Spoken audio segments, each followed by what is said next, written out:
Hello dear students, this is Ashish here. I teach live to all of you and आप लोग मेरे साथ पढ़ रहे हैं फिजिक्स। अभी हम लोग वेक्टर लेके चल रहे हैं जिसमें मैंने आप लोगों को लास्ट डे में एक क्वेश्चन दिया था और उस क्वेश्चन के साथ मैं आज के सेशन की शुरुआत करूंगा और इस सेशन में मैं आप लोगों को सिखाने वाला हूं काफ़ी कुछ और काफ़ी सारे क्वेश्चंस भी कराऊंगा जिससे कि आप लोगों को वेक्टर को एक्चुअल में कैसे सॉल्व किया जाता है, कैसे हम उसको ईजिली देख सकते हैं या फिर उनके क्वेश्चंस को कैसे आसानी से सॉल्व किया जा सकता है, ये सब कुछ मैं आप लोगों को सिखाने वाला हूँ। लेकिन आगे बढ़ने से पहले मैं चाहूँगा कि आप लोग मेरे को एक बार कंफर्म करिए कि am I audible, am I visible, all right. And session को एक बार फटाफट से आप लोग सारे स्टूडेंट्स लाइक कर दो और शेयर कर दीजिए जिससे कि आपके फ्रेंड्स भी मेरे साथ कनेक्ट कर पाए।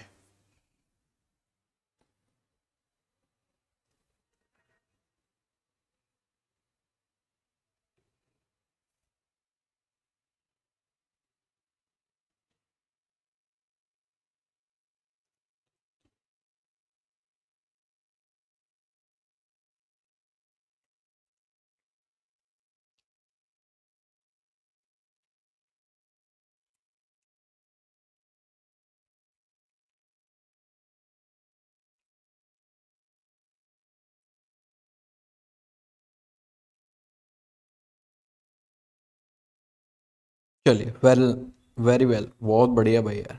चलो थोड़ा सा वेट कर लो, अभी स्टार्ट करते हैं। मैंने आप लोगों को लास्ट डे एक क्वेश्चन दिया था और उस क्वेश्चन के साथ ही हम लोग शुरुआत करेंगे।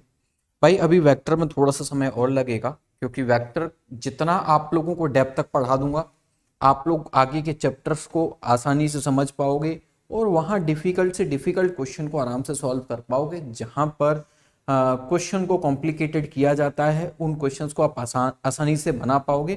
लेकिन आपको इंतजार करना पड़ेगा, थोड़ा सा वेट करना पड़ेगा कि हम लोग वहां तक पहुंच पाएं, उस लेवल के क्वेश्चंस को सॉल्व करना हम वेक्टर के साथ ही सीखें, है ना।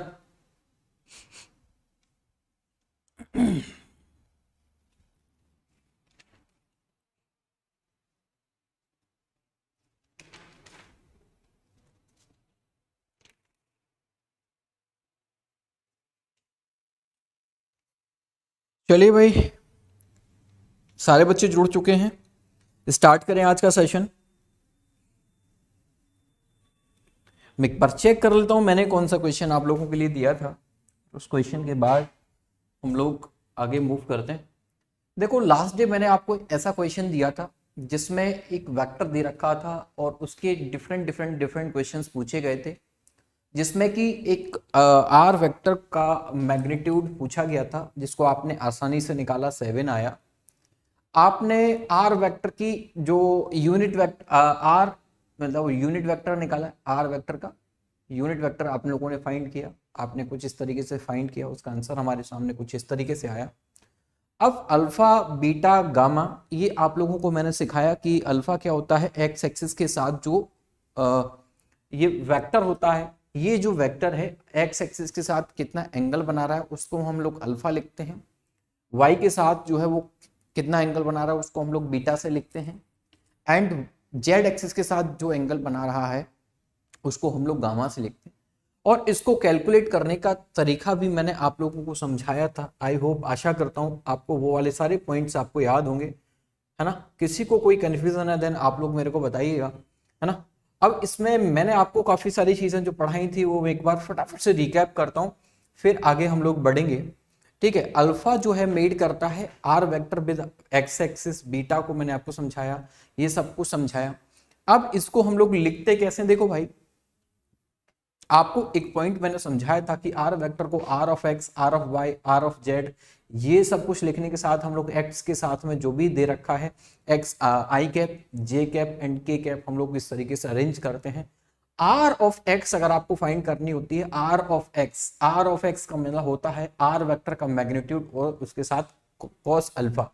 जब आपके पास आर ऑफ एक्स भी हो, आर भी हो, तो कॉस अल्फा, अल्फा के थ्रू कॉस अल्फा के थ्रू आप लोग अल्फा कैलकुलेट कर सकते हो। वहीं आपके पास आर ऑफ वाई अवेलेबल है तो आर कॉस बीटा से आप लोग बीटा जो वाई एक्सिस के साथ जो एंगल बना रहा है उसको कैलकुलेट कर सकते हो। गामा ऐसे ही कुछ इस तरीके से कैलकुलेट किया जा सकता है। वहीं जब हम लोग ने देखा कि r ऑफ x को ये सब कुछ हम लोग लिख सकते हैं, इस तरीके से अरेंज कर सकते हैं, देन उसके बाद हमने क्या लिखा, अब ये कैसे लिखा था आप लोगों को याद होगा कि ये सब कुछ हमने कैसे लिखा था। मैंने लिखने का तरीका बताया था कि ये एंगल अल्फा है तो ये मैग्नीट्यूड और कंपोनेंट्स के बेसिस पर हमने ये सारी चीजें लिखी हैं। ये हमने अपने मन से नहीं लिखा, ये सारी चीजें हमने लिखी हैं on the basis of component. Component किए और कंपोनेंट करने के बाद हमने वेक्टर को और आसान किया। ठीक है भाई, बच्चे लोग सभी को याद है। प्रैक्टिस सेशन भी करवा भाई, प्रैक्टिस सेशन माधव, प्रैक्टिस ही तो चल रही है, सब कुछ चल रही है ना। इतने सारे जो क्वेश्चन मैं आपको कराया हूँ, 2-3 सेशन, लास्ट 2 सेशंस में, 2 और 3 सेशंस में ऑलमोस्ट मैंने आपको थ्योरी से ज्यादा क्वेश्चंस कराए हैं।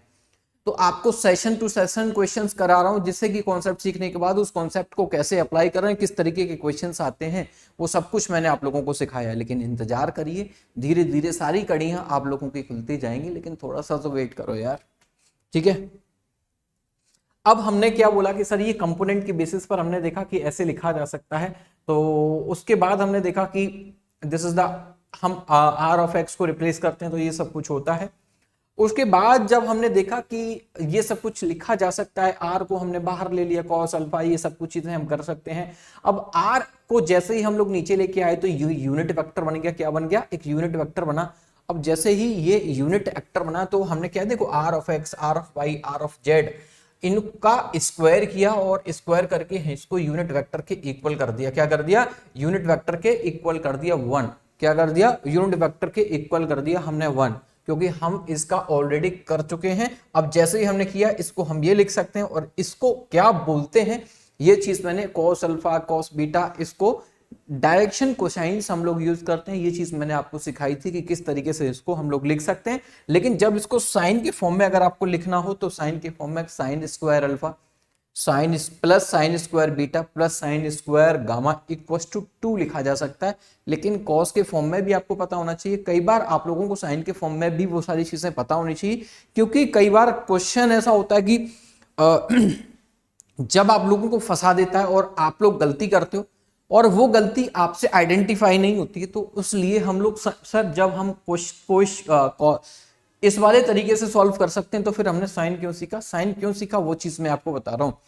देखिए, कई बार इस तरीके से जब हम कोई किसी क्वेश्चन को सॉल्व कर रहे हैं, ये अप्लाई करने के बाद में क्वेश्चन का सॉल्यूशन जो है वो ऑप्शन हमारा मैच नहीं कर रहा, और जब मैच नहीं करता तो फिर हम लोग फंस जाते हैं कि इसको कैसे चेक करें, हमारे पास कोई दूसरा मेथड होना चाहिए या फिर दोबारा करो। और दोबारा करने में भी कई बार वही होता है, सेम गलती आपसे रिपीट होती है।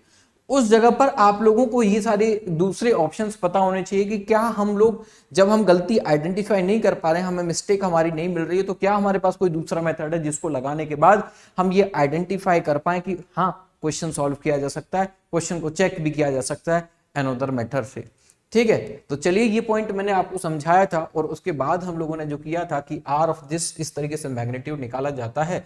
अब आर ऑफ कैप को कुछ इस तरीके से हम लोग लिख सकते हैं, शायद आप लोगों को पता होगा। इसका मैंने थोड़ा सा ओवरव्यू आप लोगों को दिया था, इसका थोड़ा सा प्रूफ मैंने आपको छोटा सा पॉइंट समझाने की कोशिश करी थी। उसके बाद हमने क्या लिया, हमने एक क्वेश्चन लिया था और एक अल्फा बीटा गामा। देखो, ये सारी चीजें रिवाइज कराने का मेरा एक छोटा सा पर्पज है, क्योंकि आप लोगों के लेवल पर क्या है, जब जाते हैं हम आप लोगों के लेवल पर देखते हैं तो ये चीजें थोड़ी सी ऐसी लगती हैं कि हाँ, हमें मुश्किल में डाल रही हैं।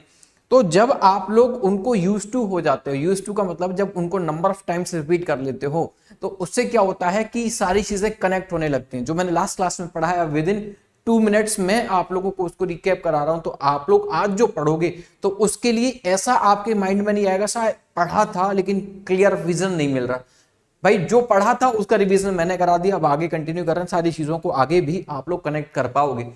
तो यहां हमने कुछ इस तरीके से देखा कि alpha beta gamma, alpha beta दे रखा है, गामा की वैल्यू पूछ रखा है। तो अब देखो भाई, 2 एंगल दे रखे हैं उस वेक्टर के लिए, तीसरा एंगल पूछ रखा है, तो हमारे पास तीसरा एंगल निकालने का कोई फंडा नहीं होता। लेकिन हम लोग जानते हैं कि जो अभी पीछे एक फंडा एक पॉइंट निकल के आया था, वो क्या निकला था,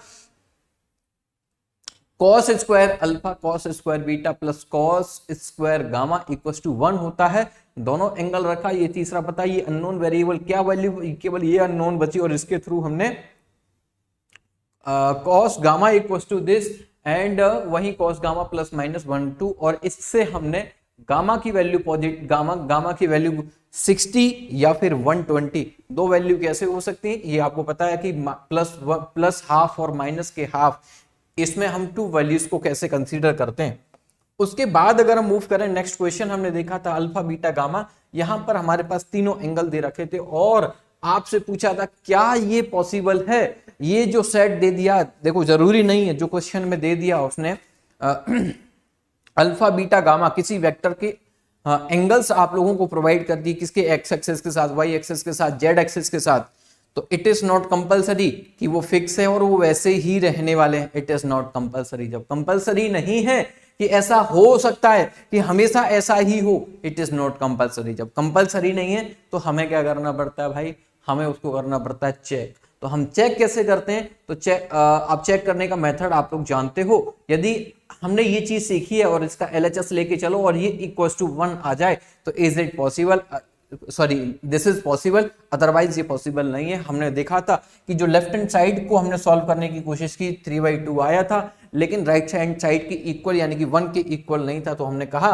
कि ये सेट पॉसिबल नहीं है। क्या ये पॉसिबल नहीं है, बट हमने क्या कहा आप लोगों से कौन सा, ये पॉसिबल नहीं है। तो भाई काम करिए, जहां पर अल्फा और बीटा 30-60 दे रखे हैं तो गामा कब पॉसिबल हो सकता है, यानी कि ये सेट किस एंगल पे पॉसिबल हो सकता है।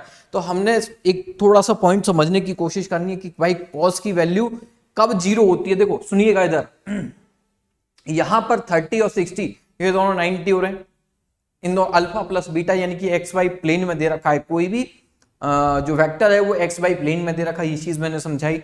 उसके अलावा मैंने एक पॉइंट और समझाया आप लोगों को कि देखो यहां पर आप लोगों को विजुअलाइज हो रहा होगा कि ये 3/4 है, ये 1/4 है, ये मिलके क्या हो रहा है 1 के इक्वल हो रहा है, लेकिन cos 45 की वजह से ये 1 प्लस हाफ ऐड हो रहा है और ये हाफ ऐड होने की वजह से हमारी वैल्यू डिस्टर्ब हो रही है। अगर केवल इस चीज को मैं देखने की कोशिश करूं तो ये 1 हो जाएगा और ये 1 होते ही इसका मीनिंग क्या है, ये हमारा ये कॉम्बिनेशन सेट हो जाएगा। तो इस वैल्यू को अगर मैं 0 कर दूं तो ये मेरा गामा जो है, ये जो यहां पर जो गामा है वो एंगल अगर मेरे को पता चल जाएगा। कैसे, देखो भाई ये वैल्यू 1 आके आ चुकी है लेकिन इसकी वजह से डिस्टर्ब हो रहा है, तो इसकी वजह से डिस्टर्ब हो रहा है, तो हम क्या कर सकते हैं भाई, देखो आप सारे बच्चे जानते हो अगर मैं इस वैल्यू को 0 कर दूं, और ये 0 वैल्यू कब हो सकती है, कॉस में 0 कब होती है, वैल्यू 90 पर होती है। तो कॉस अगर 90 है क्या है, कॉस अगर 90 है क्या, कॉस 90 है, तो कॉस 90 की वैल्यू क्या होती है बच्चे लोग, कॉस 90 की वैल्यू होती है 0। अगर कॉस 90 की वैल्यू 0 होती है तो उसके बाद हम विजुअलाइज कर सकते हैं, अगर कॉस 90 इक्वल टू 0,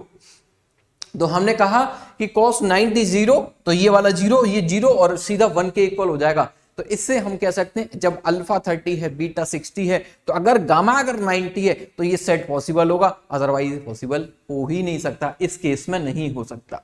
ठीक है भाई, चलिए तो हमने कहा अल्फा बीटा गामा का पॉसिबल है, 60 30 60 90 इस पर पॉसिबल है। अल्फा प्लस बीटा अगर 90 आ रहा है, किन्हीं दो का सम जो है वो अगर 90 आ रहा है, तो आप समझ जाइए कि वो किस में है, एक्स वाई प्लेन में। Alpha plus beta equal to 90 आ रहा है तो आप समझ जाइए कि वो किस में है, एक्स वाई प्लेन में है। ठीक है, ये 90 होगा, क्या होगा 90 होगा ही होगा। चलिए उसके बाद हमने एक और अच्छा सा क्वेश्चन किया था जो मैंने मतलब उसके 3 सब पार्ट मैंने आपको निकाल कर दिखा दिए थे और कुछ मैंने आप लोगों को बोला था कि आप लोग करके आइएगा जिससे कि हम लोग आगे बढ़ पाएंगे। हमने देखा कि R एक वेक्टर दे रखा है और R वेक्टर कुछ ऐसे दे रखा है, इसका मैग्नीट्यूड निकालना था, वो आपने निकाला, B में हमने क्या यूनिट वेक्टर निकाल लिया। एंड वही हम लोगों ने अल्फा बीटा गामा कैसे निकाला जाता है वो मैं आपको थोड़ा सा, अब इन सारे पॉइंट्स को मैं करा देता हूं, एक बार सारे पॉइंट से बार कर लेते हैं फिर जिससे आप लोगों को और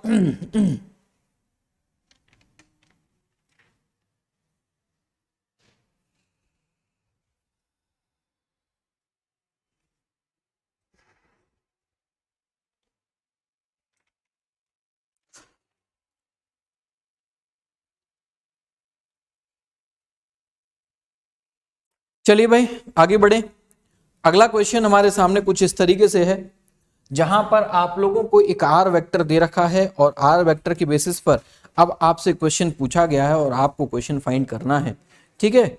चलिए अब देखो हमारे पास एक आर वेक्टर दे रखा, आर का मैग्नीट्यूड निकाल लिया। अब हम 2 पॉइंट इसके निकाल चुके हैं, तीसरे पॉइंट की साइड मूव कर रहे हैं और सी पॉइंट हमारे पास में अवेलेबल है, अल्फा बीटा गामा फाइंड करना है। तो आपको सारे बच्चों को याद होगा कि अल्फा कैसे निकाला जा सकता है। देखो हमने क्या सिखाया, R of X equal to दिखाया बेटा R it is cos alpha, क्या अल्फा। तो आप लोग अल्फा की वैल्यू यहां से कैलकुलेट कर सकते हो, कैसे कि जैसे मैंने देखा cos अल्फा इक्वल्स टू क्या होता है R of X upon the R, ठीक है, ऐसा कुछ होता है। अब वही हम लोग क्या बात करते हैं, cos अल्फा, क्या cos alpha equals to R of X कितना दे रखा भाई, फटाफट से देखो, आर ऑफ एक्स दे रखा है 3, आर ऑफ एक्स दे रखा है 3 और इट इज √7, क्या इट इज √7 है ना, √7 ही है ना, okay okay okay okay okay, √7 नहीं है, माइनस का सॉरी 7 है, ओनली 7 है, कितना है, ओनली 7 है। नाउ कितना 7। अब देखो हमने कॉस में ऐसी कोई भी वैल्यू हमने पढ़ी नहीं है, तो हम किसी भी एंगल के बारे में नहीं जानते। हाँ कैलकुलेटर से कैलकुलेट की जा सकती, क्या कैलकुलेटर से कैलकुलेट की जा सकती है ये वैल्यू, ऐसा नहीं है कि वैल्यू हम लोग कैलकुलेट नहीं कर सकते, बट हमें क्या करना है भाई, हम सब स्मार्ट है ना, आप स्मार्ट मैं स्मार्ट, काम चल गया। कैसे क्या करेंगे, इसको इनवर्स ट्रिग्नोमेट्री में कन्वर्ट कर देंगे, इसको लिखेंगे 3/7 और काम हो गया। इतना ही लिखने की जरूरत है, हम सी पोर्शन में हमने ये चीज निकाला। अब इसके बाद हम लोग डी पोर्शन में जाते हैं। अब हमने देखा आर ऑफ वाई कैलकुलेट करना चाहते हो, क्या करना चाहते हो, आर ऑफ वाई कैलकुलेट करना चाहते हो, आर कॉस बीटा। अब कॉस बीटा इक्वल्स टू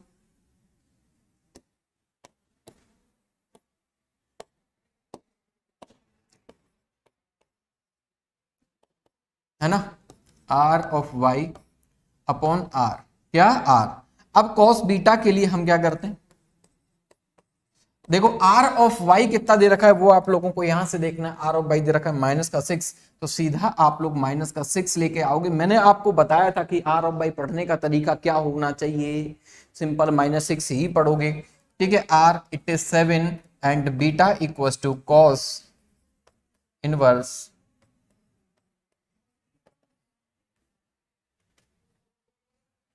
वहीं हम लोग अगले पॉइंट की साइड मूव करते हैं, 2।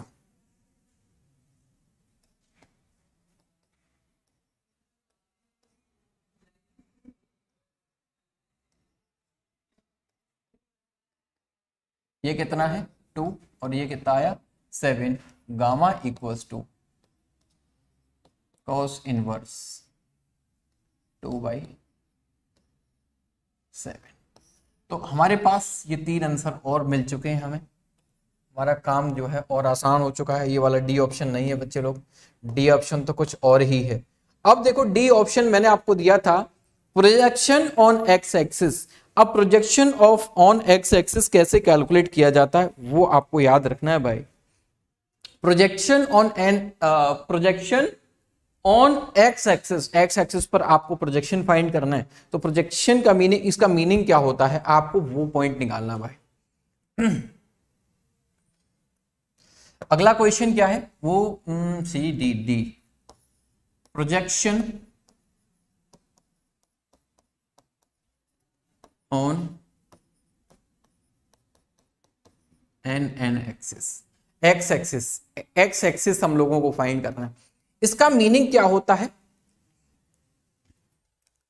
हमें कंपोनेंट की लेंथ बतानी है एक्स एक्सिस के अलोंग। देखो एक्स एक्सिस दे रखा है ना, तो बस ये समझ लीजिए जो कंपोनेंट है ना, जो कंपोनेंट है उस कंपोनेंट की लेंथ बतानी है। क्या बतानी है, लेंथ बतानी है जो एक्स एक्सिस के अलोंग।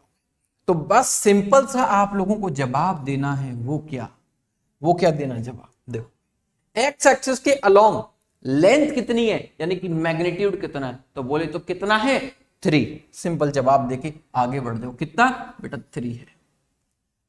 बोला सर इतनी सी बात थी, तो फिर इतनी सी बात आपने पहले क्यों नहीं बताई, है ना, आपने ये बात पहले क्यों नहीं बताई, ऐसा कुछ बोलने वाले हो। चलिए इसके बाद अगला पॉइंट दे रखा है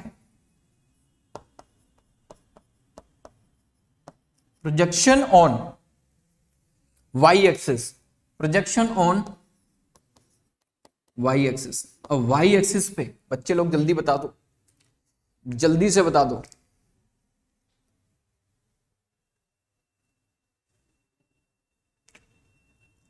अब कुछ बच्चों के दिमाग में की क्वेश्चन आ रहा होगा, व्हाट -6, बट नहीं भाई, लेंथ की बात कर रहा हूं। I am talking about length, I am talking about length. It will 6, take positive only. अगला ऑप्शन, अगला ऑप्शन क्या है? Projection on X Y plane.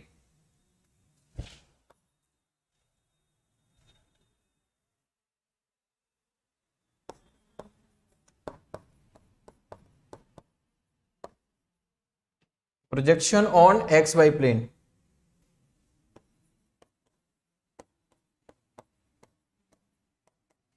अब देखो projection on X Y plane, तो आप थोड़ा समझने की कोशिश कीजिएगा। इसका मीनिंग यह है आर एक्स ऑफ वाई, और इसमें अब आप लोग देखोगे केवल इसको, एक्स को और वाई को। किसको देखोगे? एक्स एंड वाई को। तो यहां पर आपने क्या लिखना है? 3 ऑफ आई माइनस का दिस। सर ये तो आपने वेक्टर फॉर्म लिख दी, हम तो प्रोजेक्शन का मीनिंग समझ रहे थे कि लेंथ ही होगा। हाँ भाई लेंथ ही है। अब लेंथ कैसे कैलकुलेट करनी है आपको पता होना चाहिए। कैसे? Sir mod this, mod of this कैसे निकालते हैं? बड़ा सिंपल होता है सर, 3 का स्क्वायर कर दो प्लस 6 का स्क्वायर कर दो, तो इट विल 9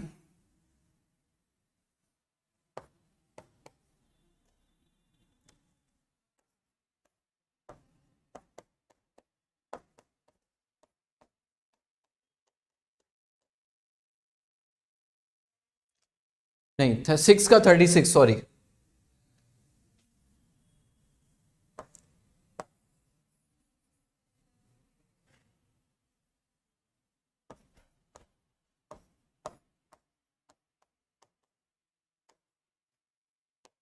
ठीक है बच्चे लोग, क्वेश्चन को नोट करिए फटाफट से, इसके बाद हम लोग आगे बढ़ने वाले हैं।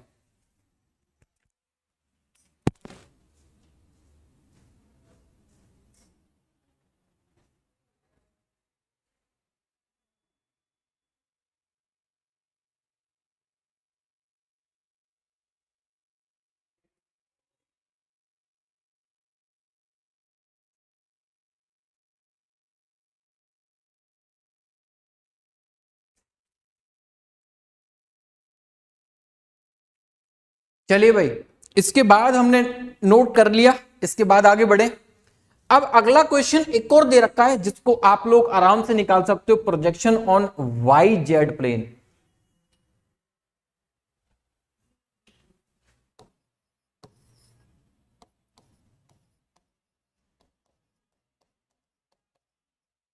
Projection on Y Z, we will take only Y Z now,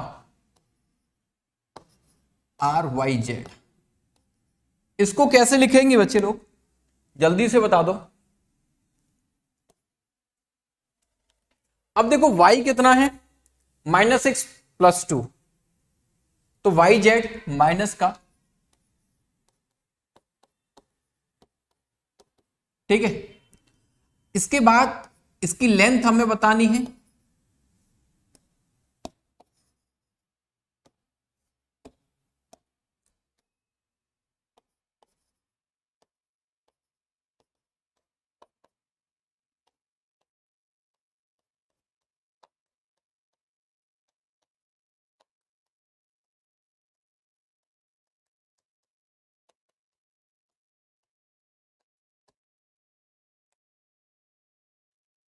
समझ गए? किसी को यहां तक कोई भी क्वेरी हो then you can ask, otherwise we are moving on next question right now. इसके बाद अगले क्वेश्चन पर मूव करेंगे। देखिए ये सब कुछ जो सीख रहे हो, इनसे आपको वेक्टर के क्वेश्चन को इजीली सॉल्व करना आ जाएगा। ठीक है भाई,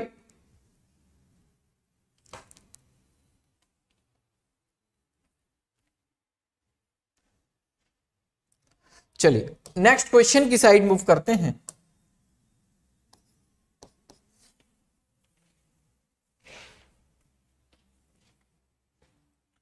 अगला क्वेश्चन,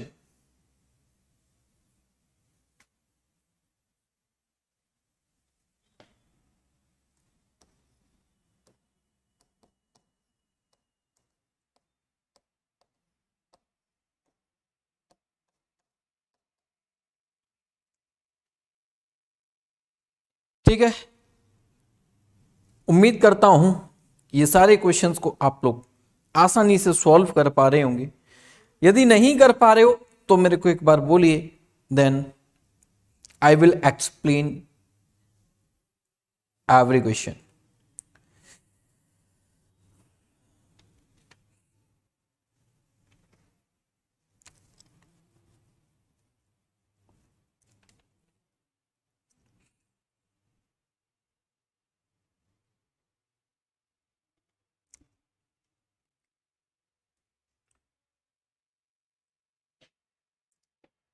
अब देखो, सबसे पहला पॉइंट क्या था इसमें, हमें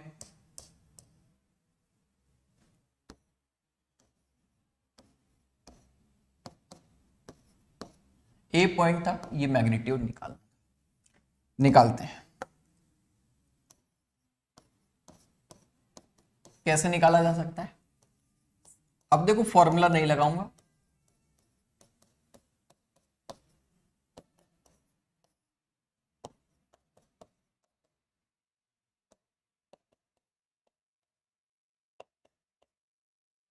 दिस कितना आया, इट इज 3।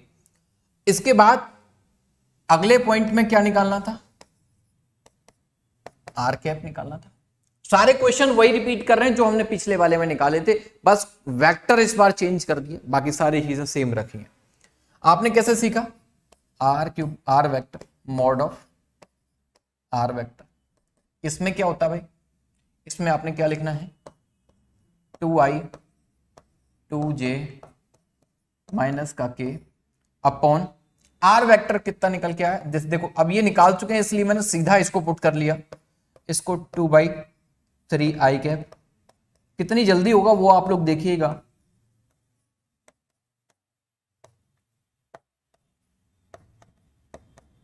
ठीक है, अगला question,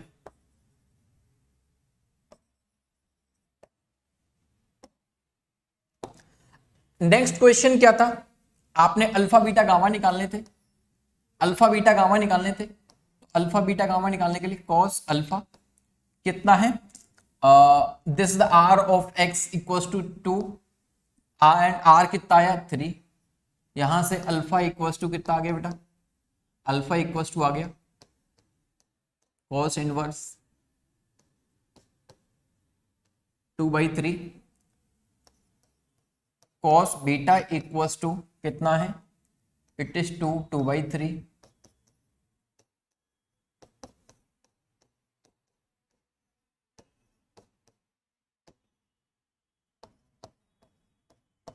cos gamma equals to कितना है बेटा, माइनस का 1 it is 3 gamma equals to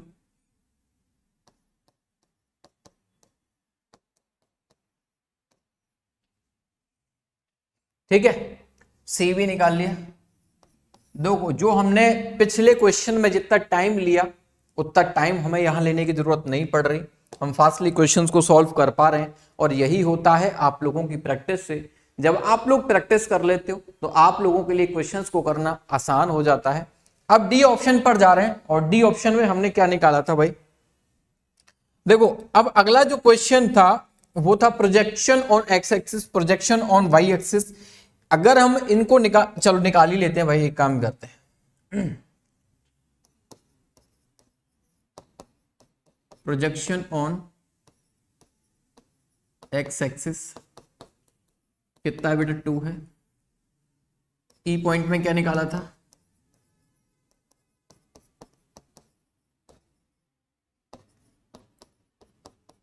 Y axis कितना है 2 है।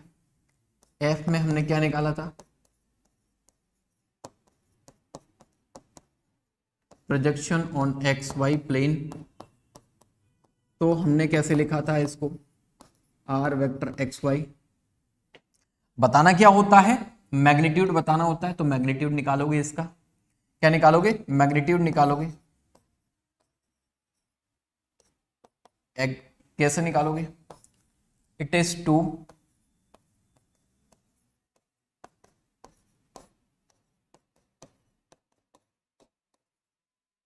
समझे, समझ गए नहीं समझे जी। इसके बाद है ना क्वेश्चन को आसान करना, इतने बड़े क्वेश्चन को करना आसान हो गया, एक एक ऑप्शन हम उनके फाइंड कर पा रहे।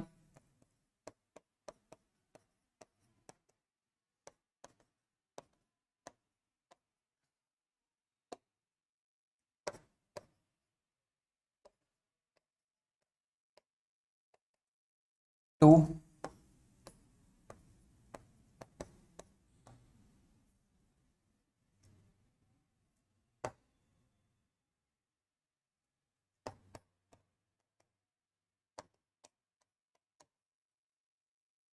बताइए भाई, इतने बड़े क्वेश्चन को करने में हार्डली हमें 1 से 2 मिनट लगा।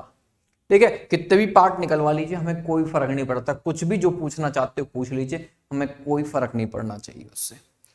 चलिए, मजा आया, कितने बच्चों का क्वेश्चन जो है वो मैच किया, कितने बच्चों का क्वेश्चन मैच किया।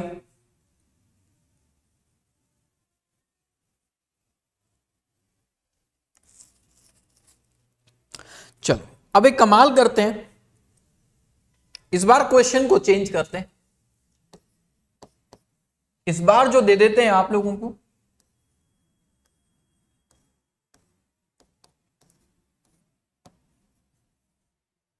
बोले तो √7 दे दिया, क्या दे दिया, √7 दे दिया।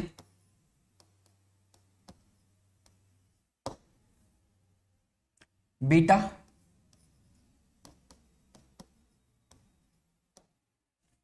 दिस, अब ए वाला पॉइंट पूछ रहा है आप लोगों से,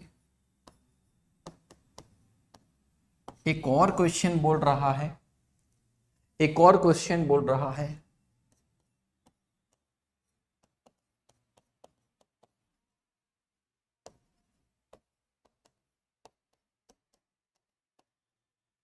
ये वाला क्वेश्चन।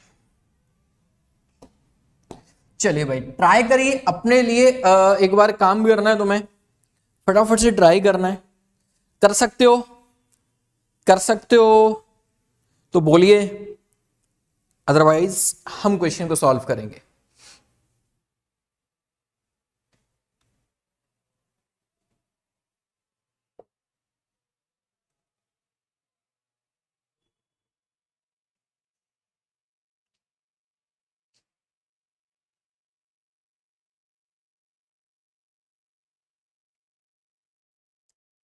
चलो अब हम लोग क्या करते हैं, सबसे पहले हमें काम क्या करना है, हम R of X R of Y निकाल लें, R of X R of Y निकाल लें, क्योंकि अल्फा दे रखा है बीटा दे रखा है, अल्फा दे रखा है बीटा दे रखा है, काम हो जाएगा ना, हो जाएगा। कैसे, देखिए एक बार प्रोजेक्शन, इतने डेटा से क्या आप निकाल सकते हो, थोड़ा सेंस लगाइएगा। अगर ये लिखना है आपको, आर वेक्टर को लिखना है, तो उसके पास में आपको एक्स वाई जेड तीनों एक्सिस की बात करनी होगी, तीनों अगर पॉसिबल होंगी तो तीनों, अगर तीनों पॉसिबल नहीं है तब फिर हम लोग किस में देखेंगे, 2 लिखेंगे। ठीक, तो एक काम करते हैं, सबसे पहले आर ऑफ एक्स निकालने की कोशिश करते हैं, क्वेश्चन का सॉल्यूशन करते हैं, देखते जाए कितना कमाल का क्वेश्चन है ना। आर ऑफ एक्स क्या होता है बच्चे लोग, आर कॉस अल्फा होता है, बोले तो होता है या नहीं होता यार, ठीक है, आर सर यही होता है। आर ऑफ एक्स कितना, अब देखो आर ऑफ एक्स निकालना है, आर की वैल्यू या तो इसको सिंपल आर लिख लो या मॉड ऑफ आर लिख दो, कुछ भी आप मॉड ऑफ वेक्टर आर लिख दो, कुछ भी लिख दो, जो भी आपका मन करे। It is √7 cos 53। और भाई 53 लिखते ही आपको 53 की वैल्यू याद आ रही है नहीं आ रही, 3/5, क्या आ रही है, 3/5। सर आर ऑफ एक्स कितना होता है, √7, इट इज 3/5। ठीक है, कितना, 3/5। तो इसको आप लोग जैसे चाहो वैसे लिख सकते हो, अपने तरीके से लिख सकते हो। आगे इसको आप लोग ऐसे लिख सकते हो 3√7, थोड़ा सुंदर सा बना के लिख सकते हो, लिख लिया। चलिए इसके बाद हम क्या करते हैं, आर ऑफ वाई निकाल लेते हैं। अब देखो आर ऑफ वाई के लिए कौन सा देखोगे सर, आर ऑफ वाई निकालने के लिए आर कॉस बीटा लगाते हैं। क्या लगाते हैं, कॉस बीटा लगाते हैं। आर ऑफ वाई निकालना है, इट इज √7 और इट इज कॉस 53। तो सर ये भी हमारे पास में क्या होगा, √7, इट इज 3/5 और ये वाली वैल्यू भी 3√7/5 बन जाएगी। आर ऑफ वाई भी हमारे पास में यही आ गया, सिंपल है। अब एक पॉइंट चेक करेंगे, क्या यहां पर अल्फा प्लस बीटा जो है कहीं 90 के इक्वल तो नहीं है। ऐसा है तब तो काम नहीं चलेगा, अगर ऐसा नहीं है तो फिर आप इसमें डायरेक्शन कोसाइन रूल यूज कर सकते हैं। यहां हमें दिख रहा है 53 + 53 it is not equal to 90। Alpha plus beta को ऐड कर रहे हैं तो 90 के बराबर नहीं है, और 90 के बराबर नहीं है तो हम यहां पर गामा की वैल्यू भी फाइंड कर सकते हैं। क्या कर सकते हैं बच्चे लोग, बोलो तो। हम यहां पर अल्फा बीटा गामा, आपको याद होगा cos square alpha plus cos square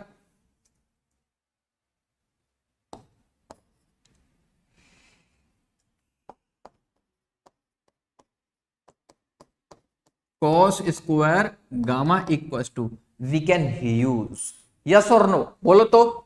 चलिए अब जब हम लोग इसको यूज कर सकते हैं तो यहां से गामा की वैल्यू निकलेगी या नहीं निकलेगी। हमारे पास cos अल्फा की वैल्यू, cos अल्फा भाई कहां है, cos alpha, okay, cos square alpha cos square, ठीक है, ओके। कैसे सॉल्व करना है,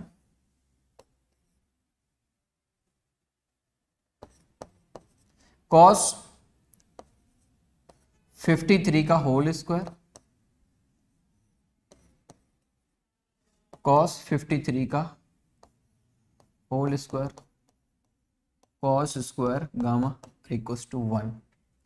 हमने इसको लिखना है 3/5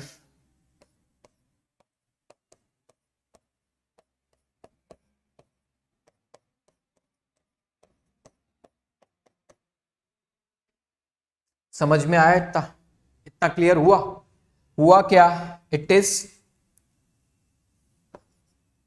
925, it is 925 cos square gamma equals to 1।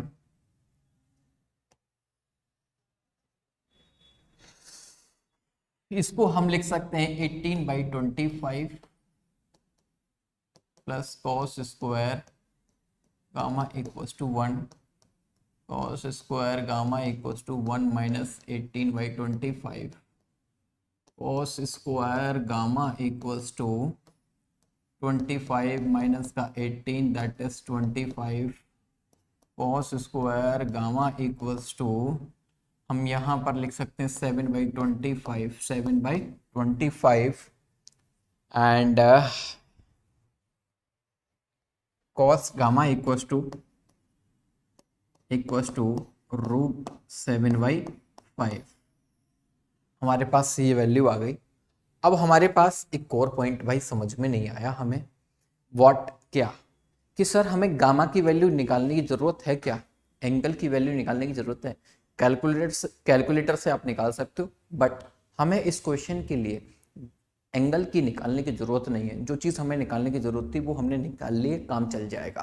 थोड़ा सा वेट करो, कैसे, अब कॉस गामा की वैल्यू आ चुकी है, बोले तो यस और नो। अब देखो एक और छोटा सा माइंड में आ रहा हो आप लोगों के कि सर ये जो वैल्यू है नहीं प्लस माइनस की होगी ना, सर प्लस माइनस की वैल्यू होगी, हाँ होगी। चलिए अब इसके बाद ये प्लस माइनस की वैल्यू होगी तो बेटा एक बात बताओ, जब हमारे पास आर ऑफ एक्स कितना आया, आर ऑफ एक्स √3,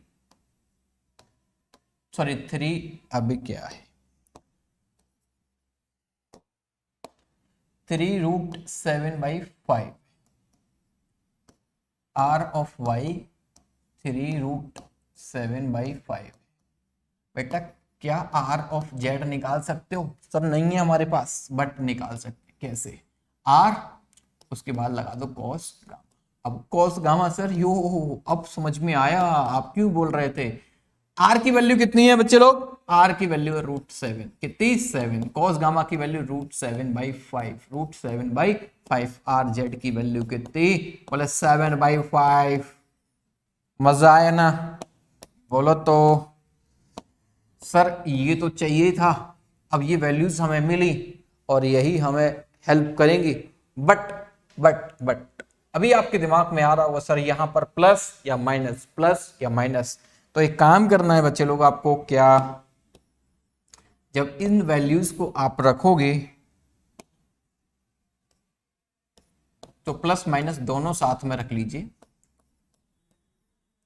ठीक है, प्लस माइनस 7/5 ऐसे रख लीजिए।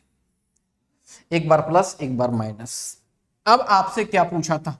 सभी को समझ में आ गया होगा, सभी को समझ में आ गया। But this is the I cap, R Y J cap, R Z K cap. Yes no, yes no, समझ में आया?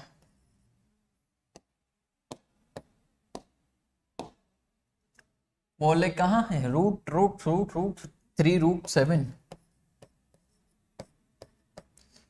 यही तो लिखना है, कुछ और तो नहीं लिख दिए हम? सर यही है प्लस।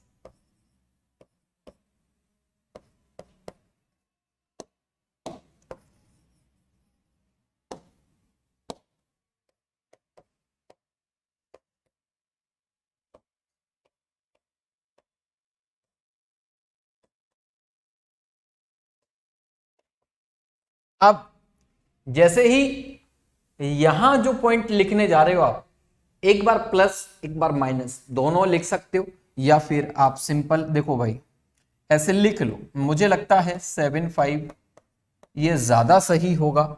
अब आप कहोगे सर ये हमें कौन सा लिख के आना है? अगर आपको सब्जेक्टिव लिखना है तो ऐसे, लेकिन ऑप्शंस में तो आपको एक ही मिलेगा और उसके साथ साथ मल्टीपल चॉइस क्वेश्चन हुआ, मल्टीपल चॉइस क्वेश्चन हुआ तो दोनों ही ऑप्शन मिल सकते हैं, प्लस भी माइनस भी, दोनों टिक करके आना है।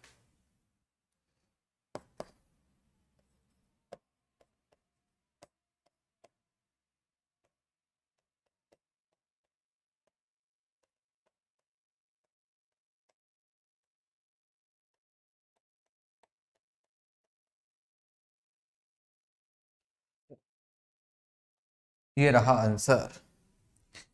किसी को समझ में नहीं आया तो पूछो यार। एक पॉइंट निकाल चुके हैं, अब हमें क्या निकालना है वो आपको जानना है। अब हमें निकालना है R X Y, projection on X Y plane, projection of X Y plane. अब इसमें आप कहोगे सर वाई जेड क्यों नहीं पूछा? वाई जेड इसलिए नहीं पूछा क्योंकि माइनस प्लस कौन सा लोगे, उसमें भी और कंडीशन, दो केसेस बन जाएंगे, इसलिए उसमें हमने एक ही केस पूछ लिया। ठीक है, चलो। अब बी वाला ऑप्शन क्या था? बी वाला ऑप्शन था आपके सामने कुछ इस तरीके से।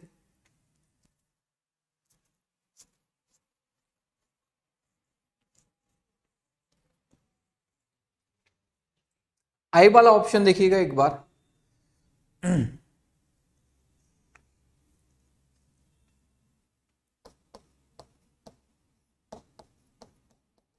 Projection on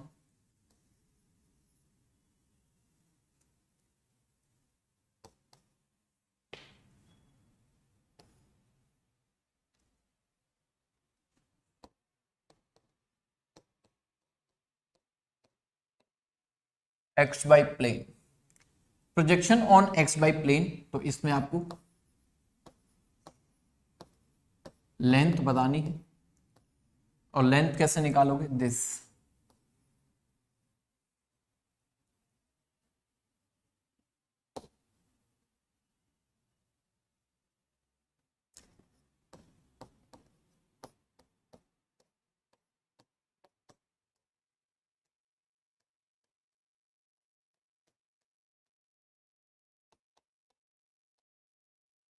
nine multiplied by 7 it is 25।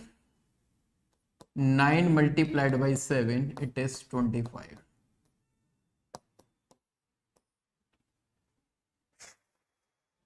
बड़ा सिंपल सा दिख रहा होगा आपको।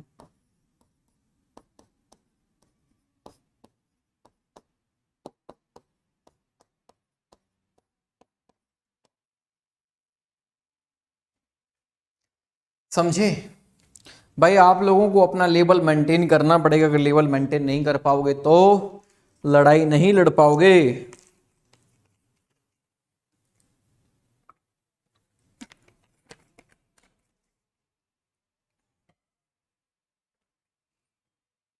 बहुत कमाल का पॉइंट आगे समझाने जा रहा हूं।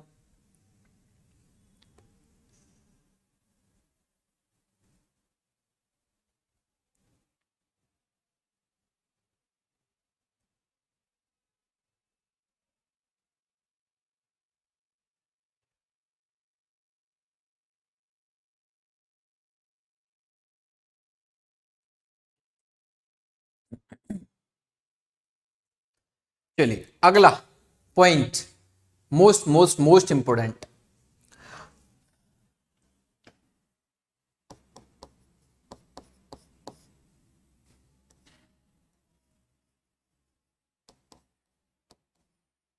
एडिशन और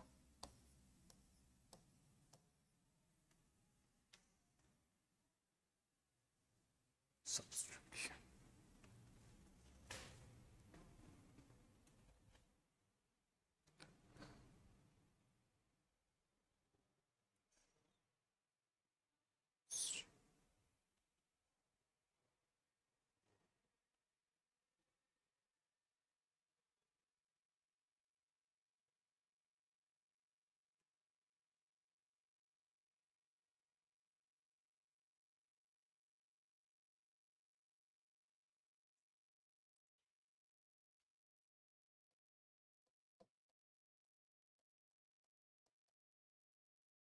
सब्सट्रैक्शंस।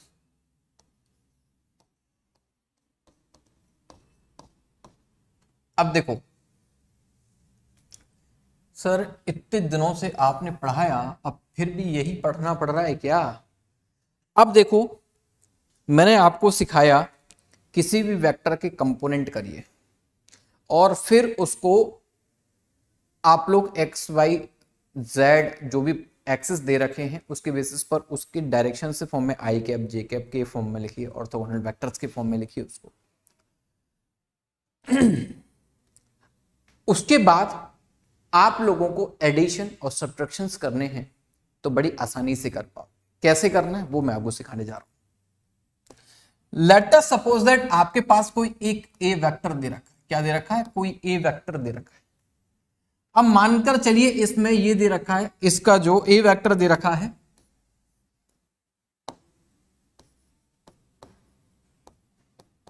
आई कैप,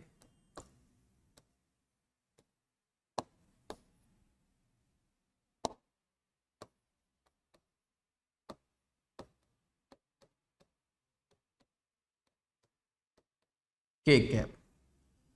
एक और वेक्टर दे रखा है आपके पास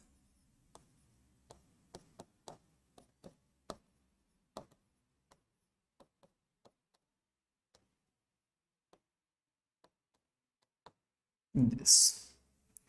अब आपने निकालना है इनका resultant vector R A plus B vector. तो आप क्या करोगे और कैसे इसको सॉल्व करना है वो सीखना है, बस इससे ज्यादा कुछ नहीं। देखो भाई, जो x है उसको x के साथ जोड़ दीजिए और लगा दीजिए, प्लस लगाइए एफ वाई को। जो कंपोनेंट्स जब आपने किए हुए हैं तो आप सिंपल ऐसे एडिशन करोगे। अभी तक आप लोगों ने जो पढ़ा था एडिशन करने का तरीका, ट्राइंगल, पैरेललोग्राम, सब कुछ भूल जाओगे जब इस तरीके से क्वेश्चन सॉल्व करो। सर डायरेक्ट फिर इसी को समझा देते, फिर हमने वो क्यों पढ़ा? भाई पढ़ना है तरीके से चलोगे, ऐसा तो नहीं है क्योंकि बच्चे लोग फिर पढ़े बोले सर उन्होंने तो ऐसे पढ़ाया था, है ना। उन्होंने तो ऐसा कराया, उन्होंने तो वैसा कराया।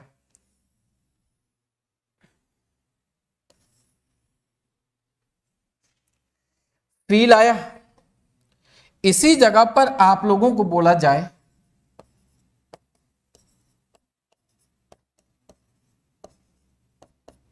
बोले तो क्या करोगे? बड़ा सिंपल है सर, बड़ा सिंपल है। व्हाट, इसको मानकर चलिए R2 बोल देता हूं और इसको R1 बोल देता हूं। क्या बोल देता हूं? R1। तो कुछ भी नहीं करना, जो है जिसमें से है उसमें से माइनस कर दो।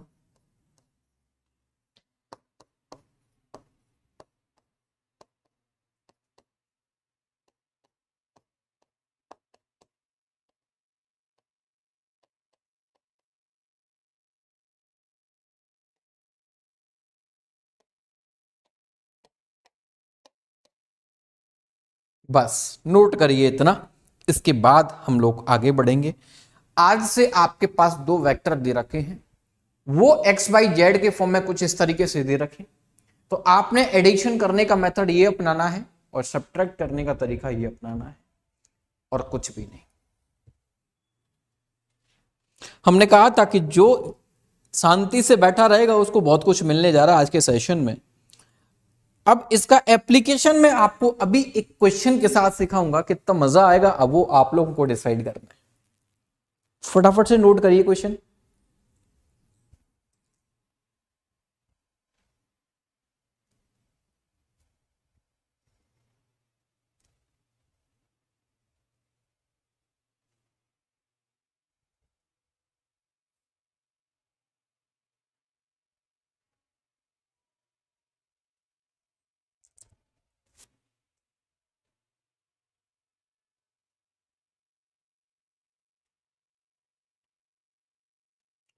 नोट किया सभी ने?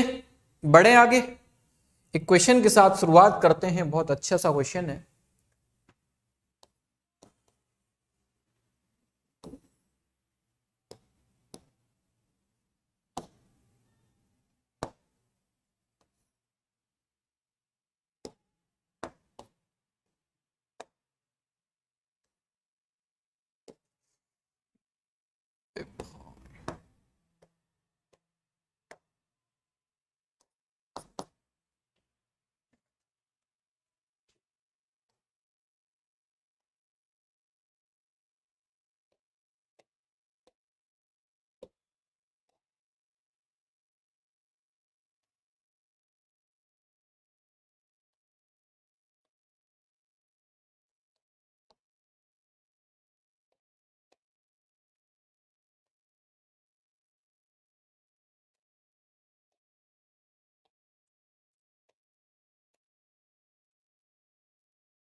दिस वन, ठीक है। F1 F2 दे रखे हैं, दो फोर्स दे रखे हैं सबसे पहले। अब इसमें निकालना क्या है वो देखिए।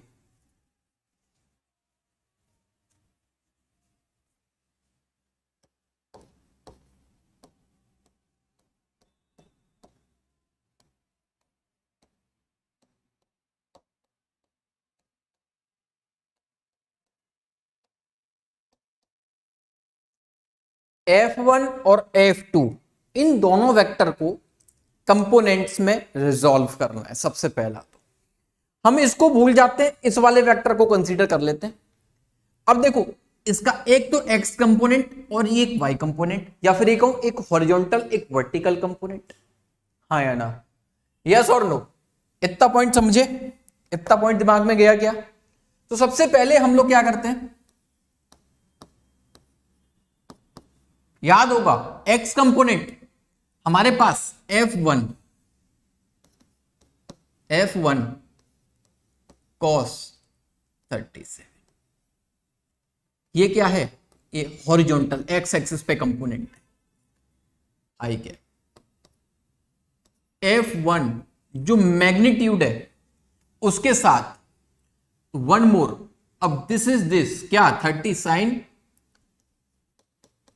37 जे कैप।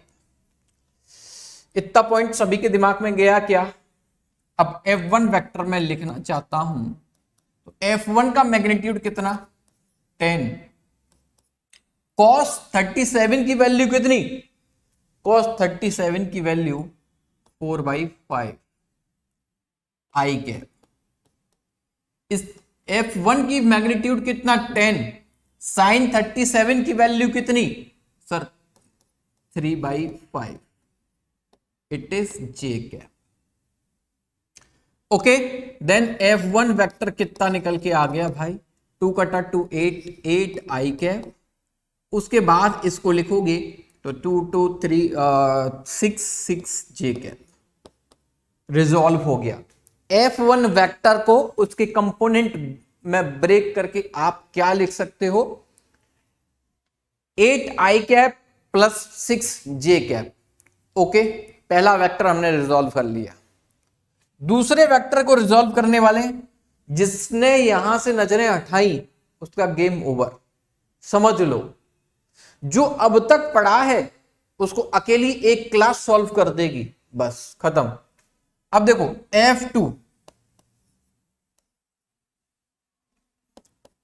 F2 cos, कौन सा वाला एक्स एक्सिस वाला, cos 53 आई कैप। F2 sin 53 जे कैप। लेकिन अभी आपको इस प्लस माइनस का ध्यान रखना है भाई। ये वाला वेक्टर जो आप लोग देख रहे हो, ये जो वेक्टर है x positive y positive, but ये जो वेक्टर है x तो पॉजिटिव है लेकिन y बेटा कैसा है नेगेटिव है।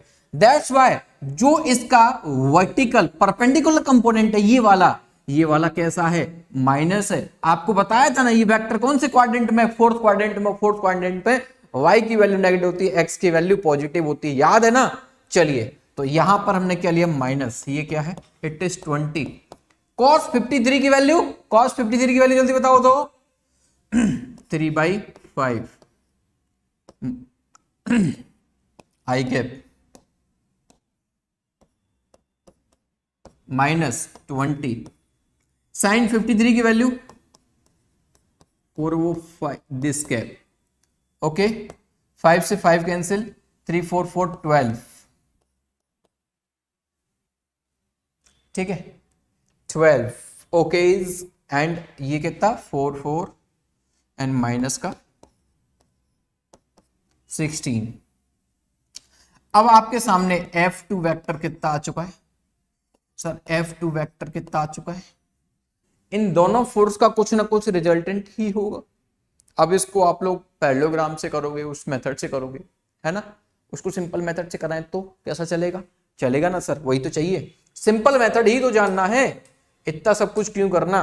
तो देखो अब आपको एफ नेट निकालना है, तो एफ नेट के लिए क्या करना पड़ेगा, आप F1 प्लस F2 करोगे ना, बोलो तो।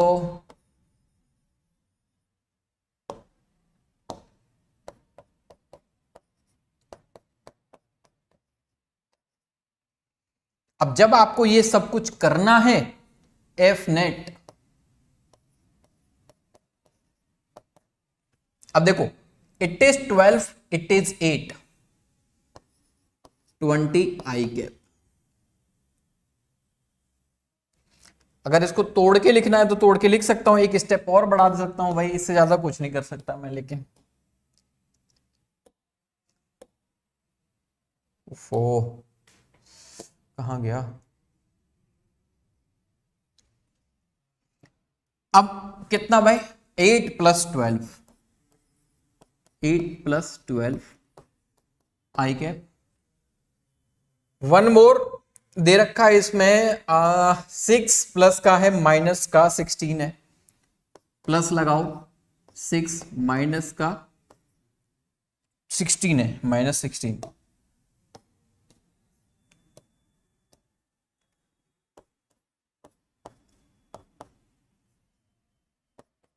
It is 20 I cap, it is minus का 10 जे कैप, 10 जे कैप।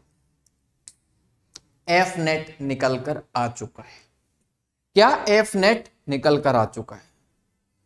अब दो वेक्टर को एडिशन करना है आपको, तो सिंपल इसी मेथड से कर सकते हो। कंपोनेंट निकालो, वेक्टर उसको रेजोल्यूशन वेक्टर्स में लिखो और सिंपल एडिशन कर दो, गेम ओवर।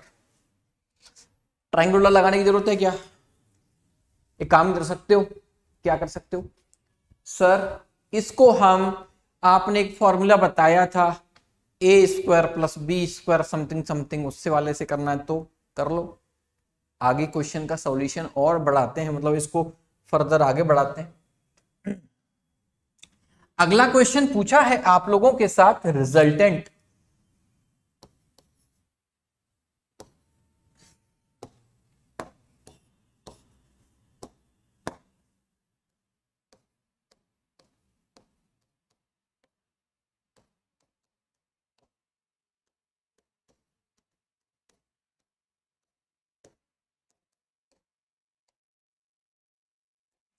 अब देखो 20 + 10, 20 का स्क्वायर प्लस 10 का square, it is 400, it is 100, it is 500 unit और लगा दो। समझ गए? बोलो भाई समझ में आया क्या? अगला क्वेश्चन इसी में, अगला पॉइंट फाइंड करना है आप लोगों को।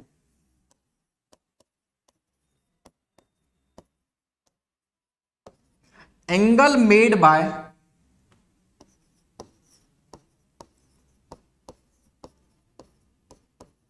Net force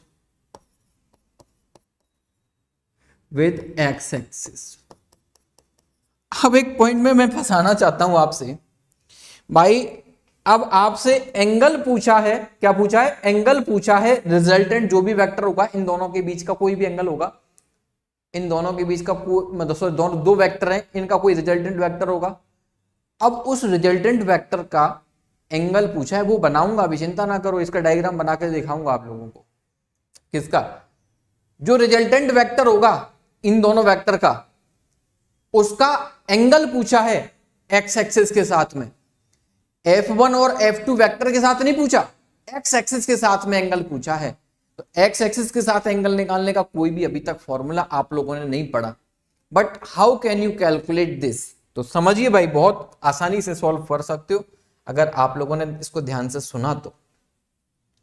angle made by, बच्चे लोग एक बात याद करो, मैंने अभी थोड़ी देर पहले एक पॉइंट समझाया था कि एक्स एक्सिस के साथ कोई भी जो वेक्टर होता है वो कॉस अल्फा कुछ ऐसा हम लोग रखते थे, हाँ या ना? तो बताओ भाई कि एफ नेट, क्या एफ नेट एक second, sorry, F of x, कहा हमने एफ नेट कहाँ निकाला? हाँ ये रहा एफ नेट। पहले देखते, पहले एक काम करते हैं, एक स्टेप और बढ़ा लेते हैं यहाँ पे, तब समझ में आएगा। हम इसमें एक स्टेप बढ़ाते हैं, ये वाला एफ नेट ये लिख लेते हैं यहाँ। एफ नेट निकल के आया 20i माइनस का 10j। अब बताओ भाई, आपको याद होगा हमने एक पॉइंट, एक चीज पढ़ी थी, व्हाट, क्या पढ़ी थी? R of X R cos alpha. अब आर की जगह पर क्या हो चुका है? दिस कॉस अल्फा हो चुका है। अगर हमें कॉस अल्फा निकालना हो तो F of X upon F कर दें, तो कोई बात नहीं, कर दीजिए सर, एफ अपॉन दिस कर दीजिए। तो एक काम करते हैं, कॉस अल्फा, याद है ना अल्फा क्या होता था, अल्फा एक वेक्टर था और उस वेक्टर का एक्स एक्सिस के साथ में कितना एंगल बना रहा है, आज ही रिवाइज करवाया मैंने, कॉस अल्फा। अब एफ ऑफ एक्स, एक्स के साथ इट इज 20 एंड उसके अलावा इसको थोड़ा और आगे बढ़ाकर लिख लेते हैं, इसको लिख सकते हो आप लोग 10√5। कैसे लिख सकते हैं वो नहीं बताने वाला। अब इसका रिजल्टेंट कितना आया, 10√5 आया। अब इसको हम क्या लिख सकते हैं,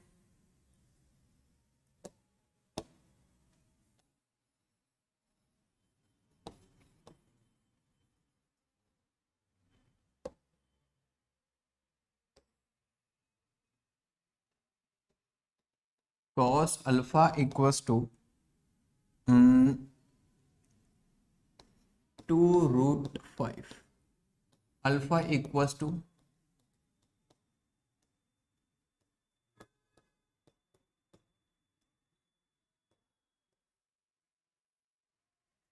एक्स एक्सिस के साथ में एंगल बता सकते हो सर, बता सकते हैं तभी तो हमने ये लिखा है।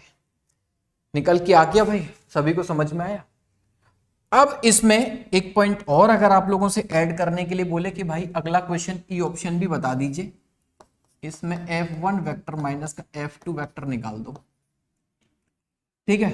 देन F1 माइनस का F2 वेक्टर अगर कैलकुलेट करना है आपको इधर जाना पड़ेगा। F1 कितना था 8, F2 को माइनस करवा रहा है माइनस का 12, इट मींस माइनस का 4 ऑफ i, ठीक है। अब इधर j में से 6, इधर पॉजिटिव का 6 है, अब माइनस यहां करवा रहा है तो माइनस माइनस प्लस हो गया, इट विल 20।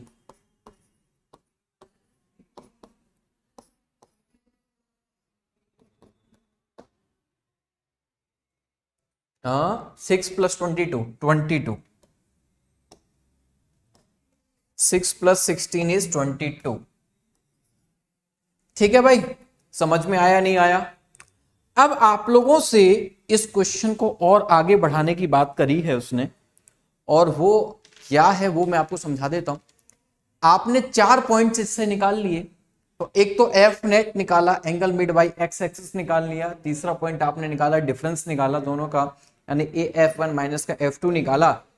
अब एक और इस क्वेश्चन में एक एडिशन कर सकता है, और जिस क्वेश्चन को मैं आप लोगों के लिए एज अ होमवर्क मार्क कर रहा हूं, और आप उस क्वेश्चन को करोगे, नेक्स्ट सेशन जब भी होगा वो यहीं से मैं फिर करूंगा।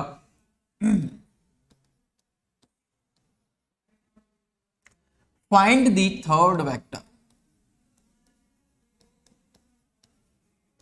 Find the third vector force,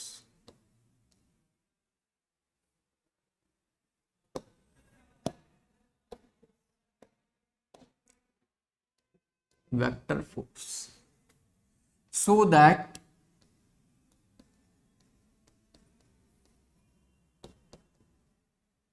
system is in equilibrium, ठीक है भाई। ये क्वेश्चन आप लोगों के लिए होमवर्क है, आप लोग क्वेश्चन को करिएगा, ट्राई डालिएगा अपना।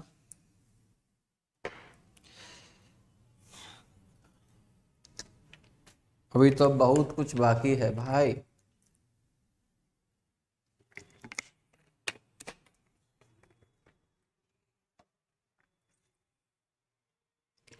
अभी तो अगली क्लास में पोजीशन वेक्टर बताऊं, चिंता काहे कर रहे हो, अभी तो सब कुछ चलेगा। तो मिलेंगे आप लोगों के साथ अगले सेशन में, आज के लिए बस इतना ही, थैंक यू। अगर आप लोगों ने डेडिकेशन के साथ इन सारी सीरीज को आप लोग देख रहे हो, तो मैं आपको अश्योर कर सकता हूं कि आप छोटे से छोटे, बड़े से बड़े क्वेश्चन को बना सकते हो। फिजिक्स में आप लोगों को वेक्टर उस लेवल का सिखाया कि आप लोग जेईई मेंस तक के क्वेश्चंस को सॉल्व कर सकते हो, ठीक है। तो मिलेंगे अगले सेशन में, तब तक के लिए बहुत बहुत शुक्रिया, thank you and let's crack it.